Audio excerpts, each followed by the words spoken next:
दीदी आती हूँ, छोटे मोटे और भी कई काम है मुझे।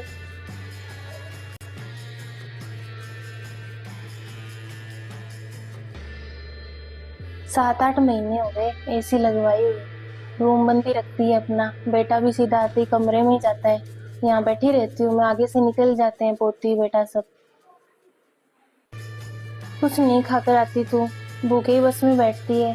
तेरी भाभी को बोल कर आती हूँ, खाना बना कर रखा होगा उसने, डाल देगी।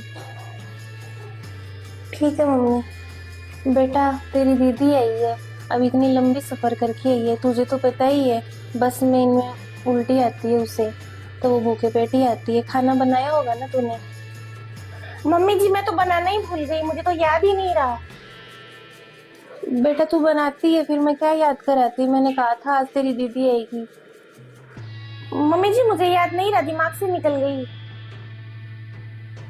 तो नमकीन बिस्किट पड़े होंगे, वो ला दे।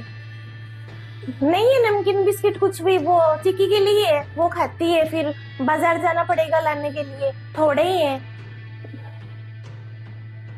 अब मम्मी बस रहने भी दो ना, आप 8 बजे खाना बनेगा तब खा लेगी दीदी। दीदी कौन सी मेहमान है, घर की बेटी तो है।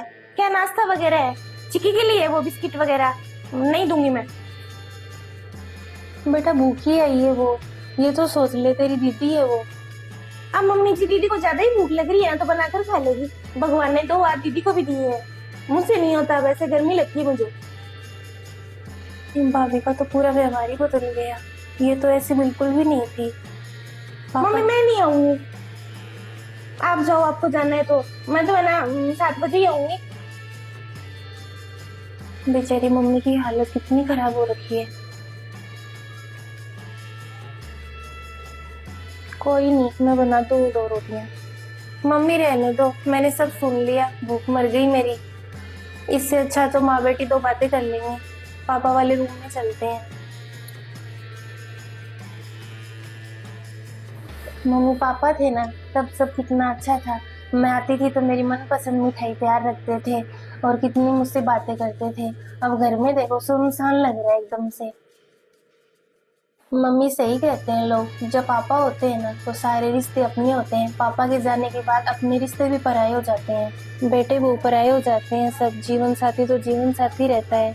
मम्मी पापा थे तब भाई भाभी कितने हंसी ठट्टे करते थे सबके साथ में। एक दर्द तो मम्मी पापा दे गए, दुनिया से चले गए, और दूसरा भैया भाभी दे रहे हैं सब गंदा व्यवहार करके। बेटा अब तेरी कोई उम्र थोड़ी है, इतनी उम्र में तेरे पापा नहीं रहे।